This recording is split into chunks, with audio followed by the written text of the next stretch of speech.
As a teenager, there was a lot of bad habits that I was doing, but in the moment, I didn't know they were bad habits because everybody around me was doing them as well. It's not until I got into my 20s that I realized, yeah, I wish I would have never done that. So that's why I'm here today, to tell you the 5 habits that you should absolutely stop doing as a teenager. These are habits that if you stop doing right now, you'll significantly increase your confidence, your health, and your appearance. And I wish someone would have made this video when I was a teenager because this would have helped me a lot. Before getting into the first habit that you should avoid, take 1 second to subscribe to my channel. This way I can continue to help you in every way possible. Self-improvement, fitness, and so much more. That being said, let's get into it. So the first habit that you should absolutely avoid is not eating enough. Now, I'll tell you why this is a big mistake that I did when I was a teenager. So when I was about 16 years old, I was a little bit chubby. Now, my goal was to look shredded and have a nice physique. So automatically, I thought to myself, okay, let me eat in a calorie deficit. This way I can shred down my fat and look shredded. But in result, because I didn't prioritize growing and building muscle, I just ended up looking skinny as opposed to strong and shredded. And it's not only that. When you're a teenager, your hormones are at their peak and you are in your growing stage. So you want to maximize that as much as possible. You're hitting growth spurts and your body is just trying to fuel up in order to grow. So if you're not eating enough, then you're preventing your body from growing to its full potential, both in height and in size. So don't worry about cutting down just yet. That time will come. For now, focus on growing overall in height and size because that's what your body needs right now. And I promise you, in a few years right now, you'll be so happy and so glad that you did that. A great way to check how much you should be eating is this. Google calorie maintenance calculator, input all your information, and it'll give you your calorie maintenance.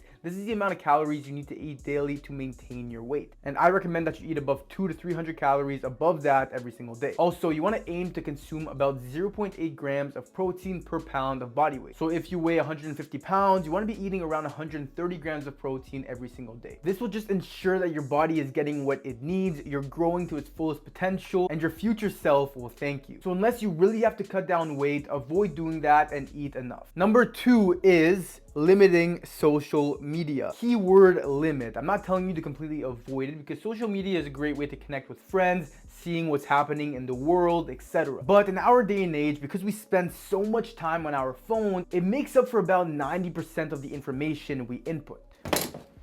Ring light fell, but we're good. All right, anyways. Now the information that we input has a huge effect on us, how we are, how we act, our characteristics, how we think, our behavior, and so much more. So pay attention to what kind of information you are inputting from social media because that is what's gonna shape your future self. Let's take 2 examples. Example A and example B. Example A is someone that inputs content strictly for entertainment, comedy purposes, memes, and trends. Example B is someone that inputs content that is informative, such as podcasts, how-tos, tutorials. In this case, example A isn't learning as much as example B. Yes, they are watching things for entertainment and it makes them feel fulfilled, but eventually you fall into this constant loop where all you're doing is mindlessly consuming this type of content. On the other hand, example B is inputting content that teaches him stuff. This drives more inspiration and motivation for example B to want to better themselves in their own life. So in result, they end up doing things like working out, taking on creative hobbies, learning about how to start a business and be independent, and just improving themselves in every way possible. Now, both extremes aren't good either. You don't want to just be consuming entertainment and comedy content, but you also don't want to just be inputting informative content. You want to have the best of both worlds. Watch informative content, learn, get creative, but at the same time, you're a human being. Have your entertainment, have fun, laugh, and watch the videos that you like. But just be mindful that the content you are inputting shapes you and your character. Number 3, and this is a huge one, is not sleeping enough. Sleeping is one of the most crucial things for a human being, especially for a teenager. Your sleep hours are where the most testosterone is produced. It's where you're able to recharge to feel energized for the next day. It increases your focus and your awareness throughout your day, and it allows your body to recover and perform at its best. So if you are neglecting your sleep or you're not getting enough sleep, then all these things go out the window, which can affect you tremendously. Now, I know it can be hard as a teenager. You come back from school and you take a nap, which makes you go to bed late, and then you're forced to wake up early the next day. Or a lot of teenagers find nighttime to be the most peaceful time for themselves. The time where they find they can be the most alone and do what they want. And obviously that's super important, but you need to find that balance. Because if you stay up until 1, 2, 3 a.m. every single night and you're forced to wake up at 7 or 8 a.m., you're getting 5 to 6 hours of sleep as opposed to the recommended 9 hours of sleep every night, which will affect both your mental health and your physical health. So whether you have to stop taking naps or balance your day routine so that you have more time at night before you go to bed,